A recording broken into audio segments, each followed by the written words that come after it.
Police interceptor package Suburban just leaving. Oh, I did a nice little fishtail. Guess it must be rear-wheel drive. Oh, he's taking off. Looks like he just got a call, I guess.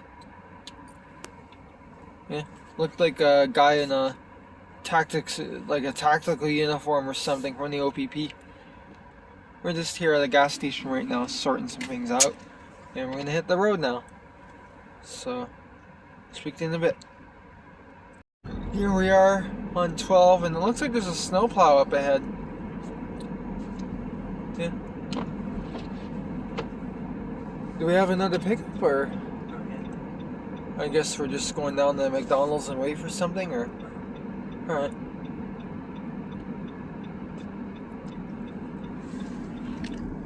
There's a community center and there's Tuttle Park. One time we did a trip, I forget where. I think it might have been Dufferin County or Perry Sound. And we drove up here. We drove here like to walked around Cushing Beach and Tuttle Park in the middle of the night.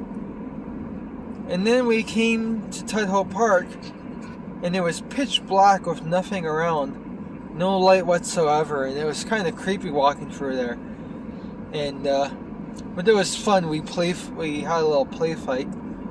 This was like a year or two ago. I think it was like fall 2020 we did that. But we haven't really gone there in the summer. And now we're on what we call the bypass, Highway 12. I thought there was a skating rink in the back, but I guess not. Of that house over there. So ahead of us doesn't have his lights on. Oh wow. Behind us? Ahead of us. Oh wow. Christ. Yeah. I flashed my high beams at him twice now. Haha. He still isn't turning. Wonder if he's drunk.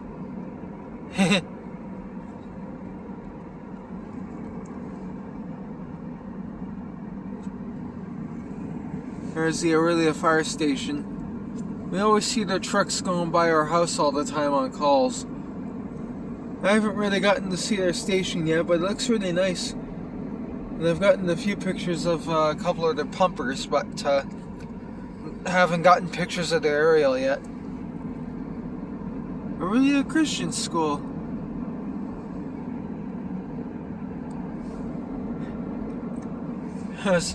There was this funny kid on Oprah, this fat Southern kid in a suit. He's like going to school and all he does is preach. He's like preaching at the top of his lungs, yelling Bible verses at the top of his lungs. Yeah, was that on the Duardo show or something? Yeah, it was on Oprah. Oprah, yeah. Yeah. I remember that. Yeah. No. God's gonna send you to hell.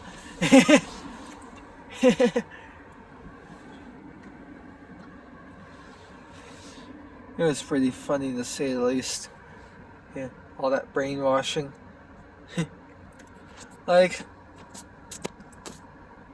religion as a concept is alright. I just don't like it when they use it for political means. Like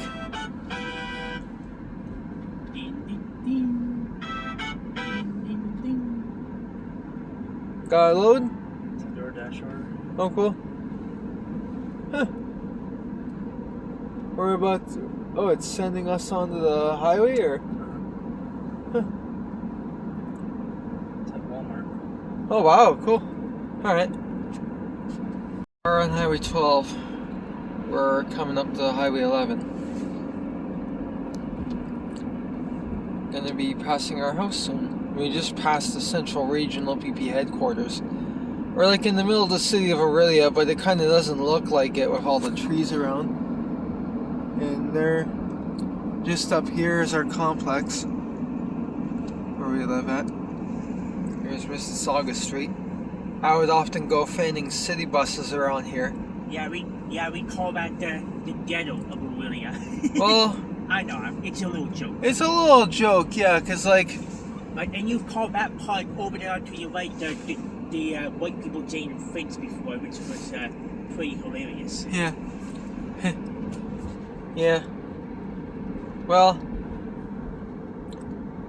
this is the fucking depression and autism talking, I guess. Yeah. Oh, it's more like, well, you were walking the dog and you didn't want to go into the park because you were afraid of needles, right? Yeah, like we've had our car broken. My dad had this car broken into twice, so like, kind of on edge. Yeah. When it was parked in your own driveway? Huh? Even parked in your own driveway? Yeah, Dad had his car broken into twice in his own driveway. Yeah. And Now I have another order.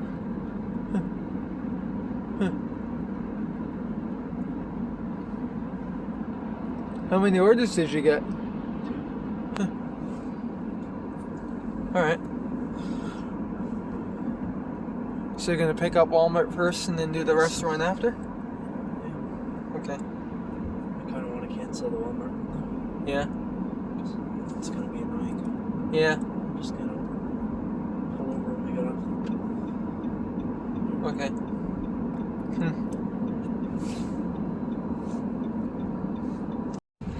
Here we are on Coldwater Road, about to cross the highway.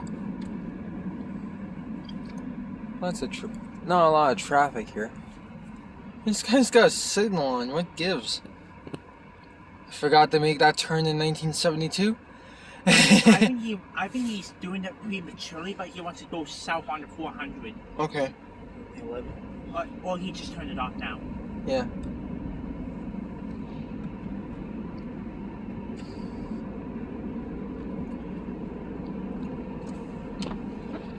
Yeah, there he goes. Yeah, Walmart actually doesn't look that busy. There's only like 10 cars in the parking lot or something.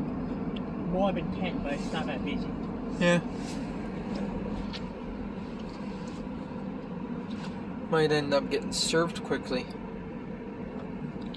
We don't go to the regular parking lot Yeah. for this order. Yeah.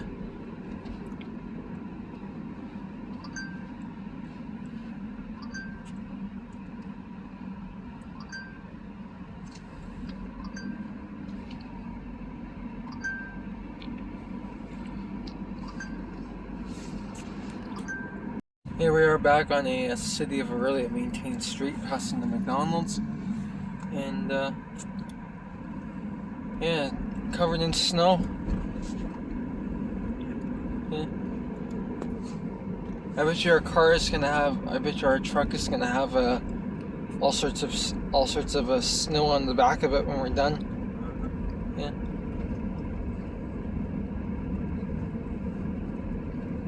Almost like driving in Russia.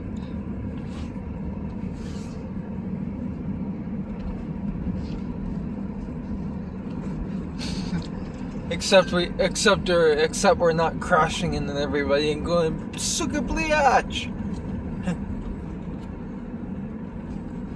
There's the Orillia transit stop.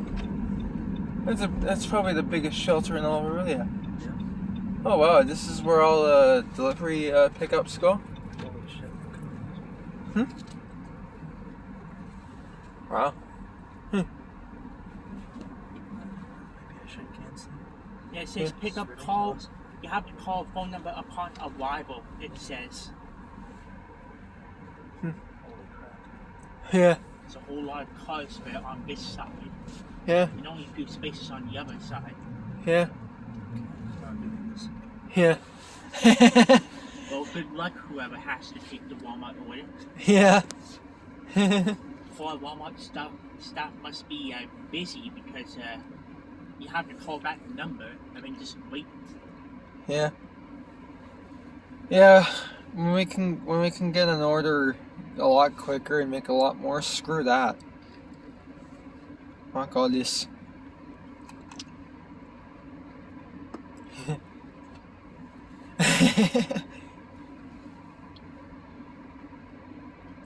At least they don't have the friggin' 30 minutes or it's free deal like Pizza Hut used to have.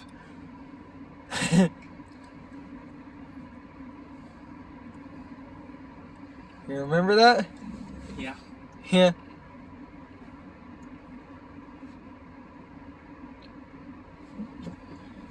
It's sending us back down the highway? Head northwest toward Murphy Road. Wendy's. Oh, wow. Go for it. Memorial on the bypass. Oh, wow. You're just gonna take the highway, or? Yep. Alright. Yeah. Good luck, everybody. Waiting for your orders. In 50 meters, turn left onto Murphy Road. Take the next left onto Murphy Road. And there's that tiny little subdivision there where the bus turns around. Oh, and there's the bus. Where they transit. You're just gonna turn around in there.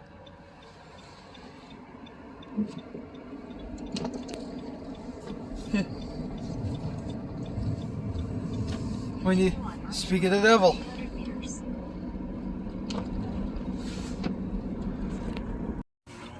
Today they finally went back to class, and we'll reach a teacher who was there to greet them. Here we are at Highway 12. 6 o'clock, so the news is coming on. So if you call 911 and you're calling for a life-threatening emergency, you're really going to get time in that lottery. For millions of people, that is the situation these days. Omicron is overburdening the healthcare system with sick people in hospitals and sick workers staying home. The term code red isn't often used outside of fiction, but right now, it can be a fact. Welcome to the World at 6. I'm Susan Bonner. Also on the program, this tragedy is not going to define us. It is going to show our resiliency as we help the families through this. the mayor of New York City, a place where a building fire has taken a staggering number of lives. It's happened before, and many are asking how it could have possibly happened again.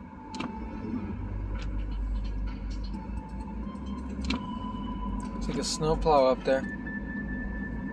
The patients keep coming. So do the sick calls from staff. All this added pressure for Ontario's hospitals, which are already treating nearly 2,500 people for COVID-19. 438 are in ICU. The message to the mildly ill is to please stay home, to take the pressure off hospitals and the paramedics trying to take people there. Ellen Morrow reports. So if you call 911 and you're calling for a life-threatening emergency, you're really going to get time in that lottery. The reality in Canada's largest city as Omicron's surge continues. Ryan Willis is a union secretary for the Toronto Paramedic Service. And when you're in an unpredictable environment that long, it's akin to being like in a war. There hits a point when you really just, it's taking too much out of us. At one point over the weekend, there was a code red, no ambulances available. Crunch down to staffing shortages and hospital strain. So-called offload delays mean paramedics are having to wait longer outside hospitals before they can transfer their patients inside the overburdened facilities. Toronto's fire chief and general manager of emergency management, Matthew Pegg. There were times when more than 50 Toronto Paramedic Service ambulances were out of service in hospital, waiting to transfer their patients to the care of the hospital. There are now more than 400 COVID patients in Ontario's critical care wards. The majority of them either aren't vaccinated or haven't received 2 doses. Dr. Michelle Haddad is Chief of Staff at Blue Water Health in southwestern Ontario. We're seeing a good proportion of patients who haven't been vaccinated, but who are generally healthy. There are 40s, 50s, and 60s who end up not able to breathe and have. God, I wonder what the ambulance availability is up here. Admission to the ICU and even mechanical ventilation. It's all taken a terrible toll Probably on not healthcare very workers. good. Yeah. Is the president and CEO of Toronto's. We have a fairly small fleet, I think. Soldiers Memorial serves quite a large area. Yeah. All of northern Simcoe County. Yeah. Bit of southern Muskoka, I think. Well, southern Muskoka has their own ambulances and they come here. That have now been postponed to And I gotta wonder if Core for Lakes ambulances come here too. For like Dalton Township and other places that border us. For Rosenfield needs surgery to heal an open wound. This pandemic is so complicated, and there are so many aspects that crush my soul. What's the next closest Anyone who's listening hospital who's other not than vaccinated, please, Yeah. I implore you, Would it be please all the get way in vaccinated. Huntsville? For now, Is there Rosenfield's anything in surgery Ravenhurst is or rescheduled. There's a hospital in Bracebridge that does, I think, primary stuff, but like Ellen Murray, CBC News, Toronto. For Full parents, service. teachers, and officials in this country, the best yeah, like they have an ER, I think. top of mind. For But, some, that meant a return to classrooms. I don't know what else they have. Classrooms were virtual. Yeah. That's prompting There was talk of their hospitals closing down. teach through this wave Yeah. of Omicron. Deanna But Suena they had a new one built, I think. What I've said is, I'm probably Corridor 11 bus stops there.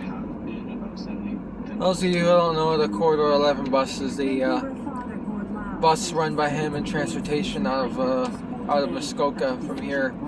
It serves a whole bunch of towns in Muskoka along Highway 11. How is it that the population keeps going up, and yet they always want to close hospitals? I don't know. Same with schools too. They say declining enrollment and stuff like Well, that. schools makes more sense because it's, the new residents are not school-age children. Yeah. There's fewer kids in school, but there's more old people. Yeah. More need for hospitals, I would think. Yeah. School closures, Teresa Morris felt quite confident in sending her 8-year-old back to school. She says she spent thousands of dollars on tutors so her daughter can catch up on the learning missed during the pandemic. Oh wow, thousands of dollars. Cooped up inside, and then having her go to extracurricular activities and then not going to school doesn't really make sense. It's not really consistent, and so. But the bottom line is that her education is really important. Schools are also reopening in Alberta, largely without additional safety measures. Not really a transit bus. Infectious diseases specialist at the University of Alberta says that use of N95 style masks, air filters, and strict cohorting could mitigate transmission in schools. She predicts a stressful period ahead. Just given the rates of even undetected, uncounted transmission. And Wendy's is up here, right? Schools and workplaces and healthcare, there's going to be a fair amount of chaos in the next little while, and what we really are going to be doing is trying to negotiate with the least amount of damage, the least amount of severe illness that we can. Not in much of eastern Canada where Damn, that sign is bright. There are also frustrations. Oh wow. Kyra Massey is a Brighter than Las Vegas. working overtime to provide booster shots for education workers. Tabarnak. It's like a torch. Learning online. Gotta wonder how that's even legal. Flat out heartbreaking to watch a 4-year-old stare at a screen for 6 hours, and the frustration that she has with Timons. communicate with her classmates and being unable to. Timon and Pumbaa. And the way that a child should live. Ontario, which is giving Here we are in downtown Orillia now. New York City's deadly City buses are back. Looks like there's a D40LF running. Of horror. On Sunday, alarms in a high-rise building in the Bronx were set off by a broken space heater. Within minutes, those fleeing found the way blocked out by smoke. Let's see what this one is. Has the latest. Oh, I didn't get a number. But the sign's working on it, so it's not 816. Black smoke billowing all through the 19-story building that was the killer. When we opened the door and I went out there, I passed out.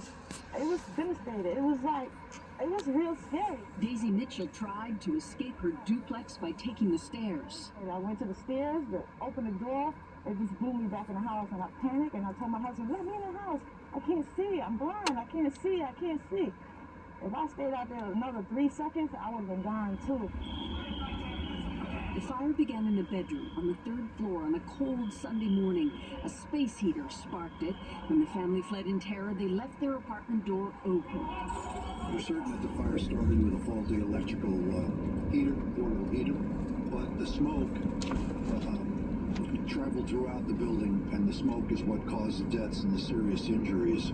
Daniel Nigro, New York's fire commissioner, says the building did have self-closing doors to code, but when pushed open, some stayed open. They're not supposed to. The alarm was going off for a while, so I didn't pay no mind. Fire alarms did go off, but some residents said that had happened before. There's been some stories that the alarm system went off regularly. Our investigation will determine that.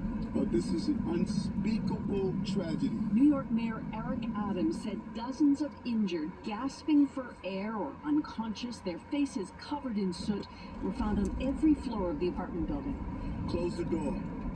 Close the door. We're going to double down on that message, and if we can drill that in, we can save lives by closing the doors. This painful moment can turn into a purposeful moment. At least Fire department taught that to us in school when we were kids. One as young as 4. More are Close the door if your apartment building's on fire. Yeah. Put a wet towel on the floor to stop the smoke from going underneath it. Is gone. And published data on where they work. The case numbers are now so high that has been abandoned. Right, the transit's over there. Trying to fill that void with their own systems of data collection, but those initiatives may not be doing what they hope. Julia Wong reports. You're going to take one of these swabs. An Edmonton pharmacist explains how to do a rapid test, something many Canadians are now relying on. Swirl it, mixing wells. But in Canada, people who do rapid tests are not required to report it if they're positive, and that's led private citizens to step in. Tai Huynh is the editor-in-chief of The Local, a Toronto magazine. It started up a rapid antigen test tracker focusing on cases in Toronto schools. Parents were quite concerned, our readers were quite concerned about having this black hole of information. His website allows people to upload test results and the name of the school the child attends. Huynh points to how Ontario sent students home with packs of rapid tests over the holidays. And yet, we have no data coming back. And that's a real issue and a real opportunity here that we're trying to, tap into. Western University nursing student Elliot Hagel co-founded RapidReport.ca. I think that's the left turn lane. I think you can go around them. Canada to share their rapid test results. Hagel says so far, there's been a lot of interest in the site. We have just over 2,600 tests. The number isn't even visible. Oh, it's 1723. The screen's not even there. Citizen initiatives are not new in this pandemic. Twitter accounts help a lot of people find vaccines and rapid tests. No, it's just covered in snow. About this kind of data collection. I think it's really unfortunate. It's covered in snow and it's not activated. When the government decides You have a lot of problems with signs here. Yeah. Trackers are popping up elsewhere in Canada. Barrie doesn't have the 10 for the problems that Orillia has with signs. A few days ago, public health experts say surveillance data is critical, but epidemiologist Cynthia Carr says these types of citizen-led portals cannot provide the full picture. It's very difficult to get certain segments of the population, whether or not they speak the language. What restaurant is this? Subway. Huh? Use their computer. Carr says context is important, not just the result of a test, such as whether someone was a close contact and what symptoms they had. Well, not all data. Oh, it said Ron Johnson. I thought it said Ben Johnson Insurance. I G that all the time. Here we are. People like myself Gonna go out to another country load again. live in our communities, have families who work or are sick, have nieces and nephews who are CBC radios, as it happens, is on right now. So I think it's fair to say, and I think it's shared amongst everybody that, as we say in Newfoundland, our nerves are rubbed raw. Patience is becoming a scarcity. And I get it, but I think the most important example is we have attempted to be as flexible and erred on the side of generosity at every corner that we could as we passed, going on 2 years now of this pandemic. Okay, so I want to ask you about that because the supports are allowing people to decide, as Prime Minister Trudeau said, they just shouldn't have to decide between their job and their family. There's a really square mall, our local dead mall. Avoid infection. But what does that mean? What effect does that have on employers and on businesses? Division Road? And that's legislation regarding those. It's on Division Road, is it? Yeah. Oh, okay. I mean, it's Cool. It's about the same and you're talking about some fairly large companies that have already gone. distance to go this other way. Alright. Just getting back on the highway and all through the Yeah. lights for workers in federally regulated Okay, industries cool. was because at that time that was roughly what we understood a self-isolation or quarantine period to go. 2 weeks, which would be roughly 10 working days. So, that's why we went for that. So that's now law and will come into effect in a few days. So, that's a step. There's Canadian Tire. Apparently there's been a lot of problems at this one. A lot of people complaining about managers, and then there's Severn Township Town Hall, incorporated in 1994. Paid sick leave, 10 days guaranteed to workers in this country. You saw in December there was very high employment, right? The numbers were quite, they exceeded expectation, actually better than they were before, in some cases before the pandemic. Now, with Omicron in January, what are you expecting to see? How much loss are you expecting to see in those numbers? Well, we'll have to see. I think, Carol, I think the other issue is that because sometimes it's extremely sector specific. Oh, there we go. much visibility out here. Wow. More broadly towards the hospitality. Visibility just got bad out here. Wow. And the answers aren't necessarily, easy to discern. I think there's, we're doing a lot of work. Is this our last load, or do we have more? Where the shortages are, and exactly how Okay. COVID in particular, Yeah. Omicron specifically, Right. how it is. It's pretty busy tonight, so This is something that, even within different Yeah. It's not like Barrie where you get out like 5 loads on the go at once. yeah, well, in Barrie I tend to use Uber Eats. Yeah. Uber Eats barely anyone uses it up here, but it's more popular in Barrie, and they have kind of a more efficient system where they have you do like up to 3 pickups and then deliveries all How do you respond to a stroke? Oh, I see.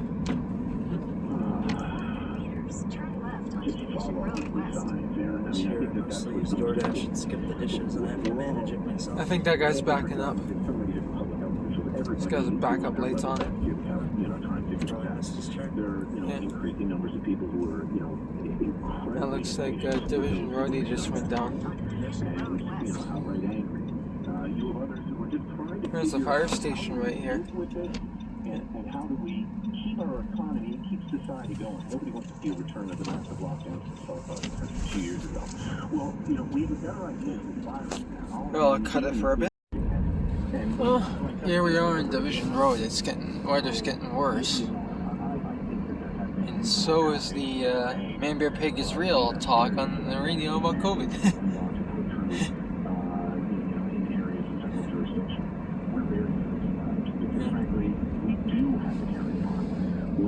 Nice Christmas lights. And jobs and people's lives can continue. And we know the best way to do that is if we get people vaccinated. We gotta do it. Mr. Regan, thank you. We've done a lot of deliveries on this road before. Regan is Canada's Minister of Labour. We reached him. Seamus O'Regan. Wow. I remember he was, didn't he host, what was it, Canada AM or something like that? Seamus O'Regan? Yeah. What the hell is he doing running the health industry?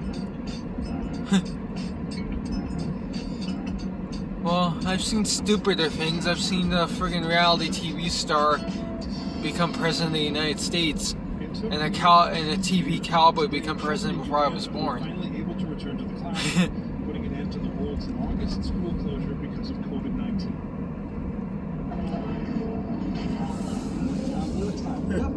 It's like a church or something. No, it's someone's house. Wow. Yes, welcome back from the long holiday. How many years? How many years? 3 years. Oh, wow. Yes. I'm not hearing. That's a lot of snow. Wow. Since COVID is still there. High beams don't even help in this kind of weather because it just reflects off the snowflakes. Oh, you turned the high beams on and that's why I got that big flash? I'm just saying. I know that if I turned them on, it wouldn't help. Yeah. Because it would reflect Let's against the move sky. Matthew Wow. class and teaching today. He's a primary school teacher and one of thousands who had to find other ways to make a living during the shutdown. Other teachers left the profession altogether. At the same time, inadequate access to internet services and infrastructure meant that millions of children have not received formal education since March 2020. As I mentioned, Nudia Kangave is a teacher and the General Secretary with the Coalition of Private School Teachers Associations and Unions. We reached him in Kampala, Uganda. Nudi, we just heard a clip of you talking to your students today. Education is very, very important. For that Raid on Entebbe movie there with Idi Amin, he's like, this is very important. Very, very important. They have been very, very excited. And were you excited? Yes, automatically, personally, I'm also excited because we've spent 2 years without working, and this time we came back to work. So, yeah, I feel excited. And how difficult has it been for you? How did you support? Now we're, I think, in Marchmont, which is a little suburb of Orillia out in Severn Township. Terrible and difficult because there's a regular customer who gets deliveries here. I think there's quite a few we've delivered to before. They're like repeats, I think. Personally, I was running a small retail shop and doing subsistence farming. There's Marcus here. 70 something. I can't see what that. 4180. 4184. So the situation was very tough for teachers. 4190. There was for the students all around the world. 4204, I think. Online learning, to have remote learning. Was that available to kids in Uganda? Yeah, online learning was there in Uganda. 4214. You know,